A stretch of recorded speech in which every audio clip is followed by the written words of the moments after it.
नमस्कार दोस्तों, आप लोगों का सृष्टि IQ चैनल में बहुत बहुत स्वागत है। मैं सुनील शर्मा।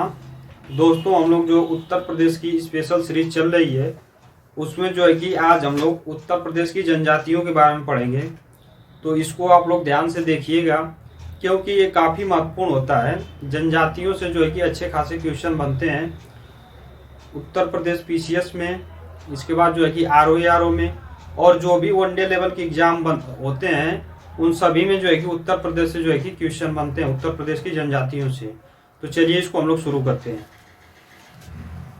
दोस्तों, सबसे पहले उत्तर प्रदेश की जनजातियां 2011 के अनुसार राज्य की कुल जनसंख्या में जनजातियां हैं 0.6%। यानी कि दोस्तों 2011 की जो जनगणना हुई थी उसमें जो है कि उत्तर प्रदेश की जो भी जनसंख्या थी उसका मात्र 0.6% जो है कि जनजातियां हैं उत्तर प्रदेश में। आगे बढ़ते हैं हम लोग।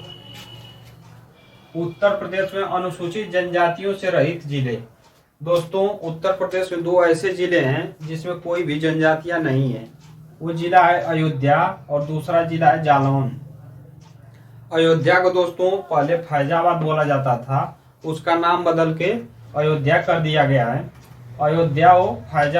अयोध्या और जालौन जिले में जो है कि कोई भी जनजातियां नहीं पाई जाती है। ध्यान रखिएगा आप लोग, काफी महत्वपूर्ण क्वेश्चन है दोस्तों। आगे बढ़ते हैं हम लोग। उत्तर प्रदेश में पाई जाने वाली प्रमुख जनजातियां हैं गोंड, बुक्सा, थारू, राजी, जौनसारी, खरवार एवं माहीगीर। दोस्तों, उत्तर प्रदेश की में जो भी जनजातियां पाई जाती है उसमें ही कुछ जो है कि महत्वपूर्ण जनजातियां हैं, जैसे गोंड हुआ, बुक्सा हुआ, थारू हुआ, राजी हुआ, जौनसारी हुआ, खरवार हुआ, माहीगीर हुआ। दोस्तों, इसको ध्यान रखिएगा आप लोग क्योंकि कई बार एग्जाम में पूछ लेता है कि कोई एक जनजाति का नाम दे देगा और पूछ देता है कि ये किस राज्य में पाई जाती है।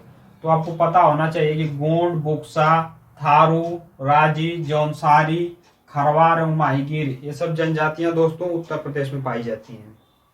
आगे बढ़ते हैं हम लोग। थारू जनजाति के लोग संबंधित हैं।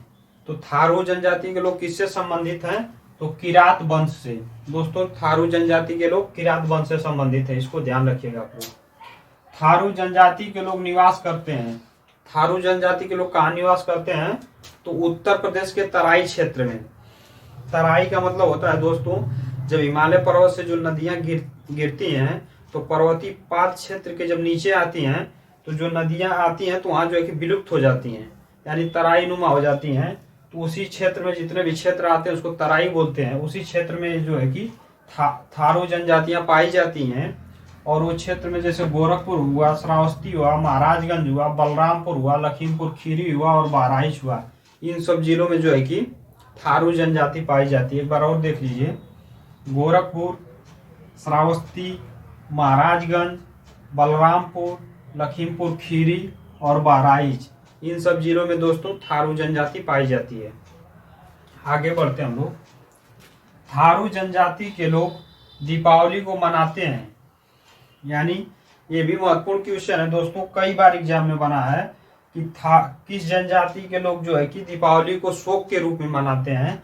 तो जो है कि थारू जनजाति के लोग दीपावली को शोक पर्व के रूप में मनाते हैं दोस्तों। तो आप लोग याद रखिएगा, थारू जनजाति के लोग दीपावली को मनाते हैं तो शोक पर्व के रूप में, क्योंकि इस दिन दोस्तों ये लोग जो है कि अपने पूर्वजों को श्राद्ध दान करते हैं, उनका पूजा करते हैं और उनको श्राद्ध दान करते हैं, तो इसलिए शोक के रूप में मनाते हैं। और इसको ये लोग रोटी बोलते हैं। जैसे गाँव में जब कोई व्यक्ति मर जाता है तो उसका जैसे तेरही, कहीं कहीं तेरही बोलते हैं, फिर उसको रोटी भी बोलते हैं। उसी तरह से ये लोग जो अपना श्राद्ध करते हैं दीपावली के दिन अपने पूर्वजों के लिए, तो इसको ये लोग जो है कि रोटी बोलते हैं। तो इसलिए जो है कि थारू जनजाति के लोग दीपावली को शोक पर्व के रूप में मनाते हैं और उसको रोटी बोलते हैं। आप लोग इसको ध्यान रखिएगा। आगे बढ़ते हैं हम लोग। थारू जनजाति का त्योहार है। मतलब एक त्योहार भी मनाती है थारू जनजाति दोस्तों, एक त्योहार भी मनाती है जिसको बजहर बोलते हैं। फिर आगे देखते हैं हम लोग। होली पर 8 दिनों तक थारू स्त्री पुरुष द्वारा किया जाता है। जब होली का त्योहार आता है तो 8 दिनों तक ये लोग जो है कि एक जो है कि नृत्य करते हैं, जिसको खिचड़ी नृत्य बोलते हैं। यानी थारू जनजाति के लोग होली पर 8 दिनों तक खिचड़ी नृत्य करते हैं। यानी होली पर 8 दिनों तक थारू स्त्री पुरुष द्वारा किया जाता है, क्या किया जाता है, खिचड़ी नृत्य। तो इसको ध्यान रखिएगा। कई बार क्वेश्चन पूछा है कि खिचड़ी नृत्य कौन सी जनजाति करती है, तो ये थारू जनजाति करती है होली के पर्व पर। फिर इसके बाद आगे देखेंगे हम लोग, थारू लोगों में विवाह तय हो जाने को कहते हैं। ये भी काफी महत्वपूर्ण क्वेश्चन है दोस्तों। थारू लोगों में विवाह तय हो जाने को क्या कहते हैं, तो पक्की पोड़ी कहते हैं।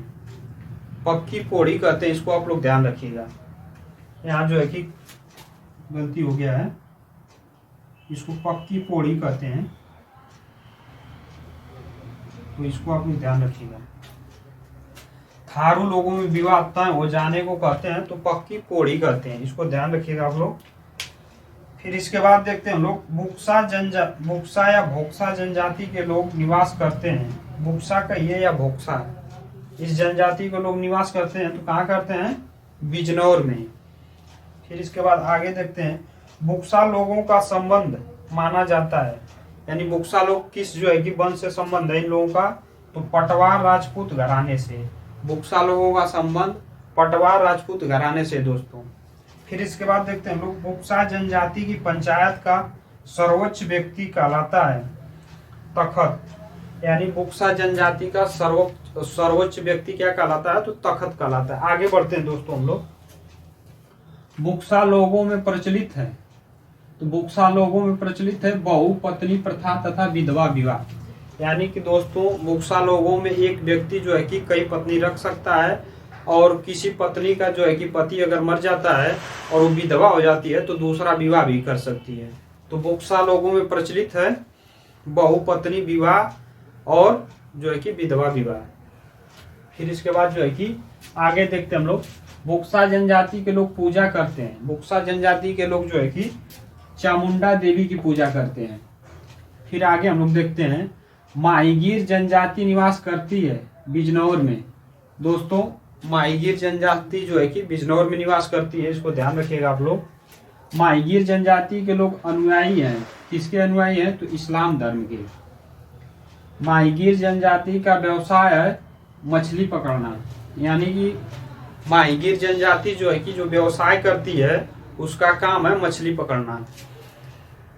फिर आगे देखते हैं हम लोग, खरवार और खरवार या खैरवार जनजाति के लोग निवास करते हैं। यानी खरवार जनजाति के लोग कहाँ रहते हैं दोस्तों, तो मिर्जापुर, सोनभद्र, बलिया, देवरिया, गाजीपुर।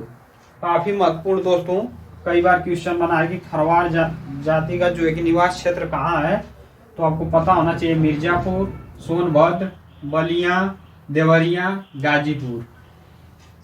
दोस्तों खरवार जनजाति का मूल निवास कहाँ है, तो ये पलामू झारखंड।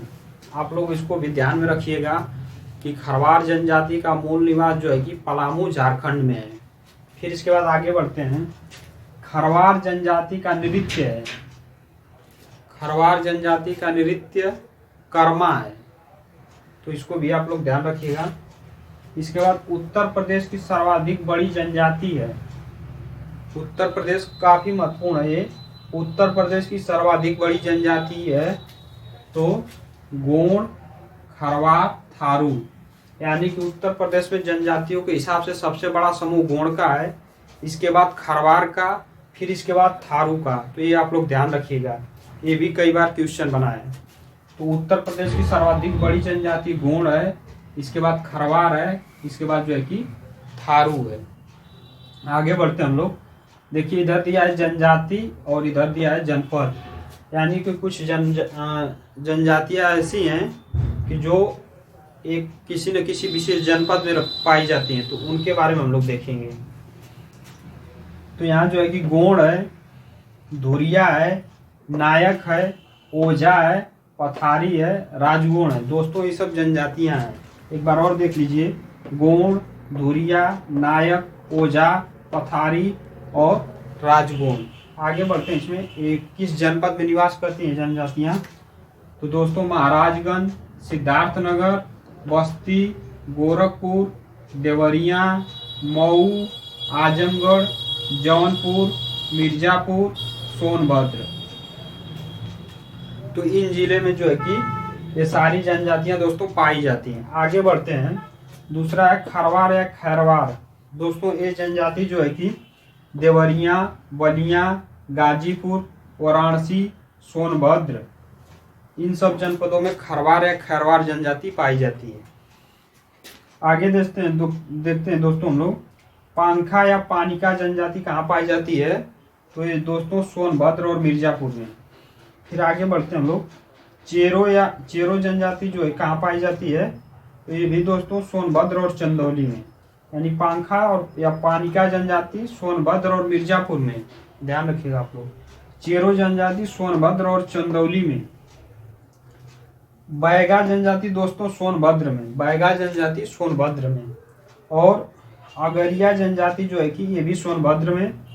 पटारी जनजाति ये भी सोनभद्र में। भुइया जनजाति भी सोनभद्र में। पहरिया जनजाति भी सोनभद्र में दोस्तों।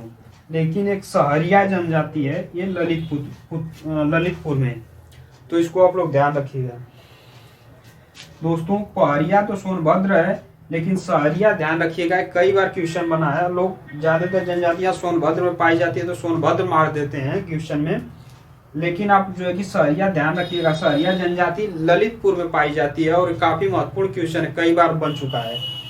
तो दोस्तों अब तक जितने जनजातियां देखे हम लोग, ज्यादातर जनजातियां जो है कि सभी जनजातियां लमसम जो है कि सोनभद्र में पाई जाती हैं, लेकिन सहरिया जनजाति ललितपुर में है और पहरिया जनजाति दोस्तों सोनभद्र में है। इस चीज को आप लोग ध्यान रखिएगा। और दोस्तों ये टॉपिक जो है कि काफी महत्वपूर्ण है और कई बार जो है कि क्वेश्चन में इससे अच्छे खासे क्वेश्चन बनते हैं। तो इसको एक दो बार आप लोग जो है कि ध्यान से देखेंगे तो ये आपको याद हो जाएगी। और दोस्तों अगर वीडियो आप लोगों को अच्छी लगी होगी तो इसको जो है कि लाइक कर दीजिएगा। अगर चैनल पर नए होंगे तो सब्सक्राइब कर लीजिएगा। और आज के लिए इतना ही रहने देते हैं। बहुत बहुत धन्यवाद।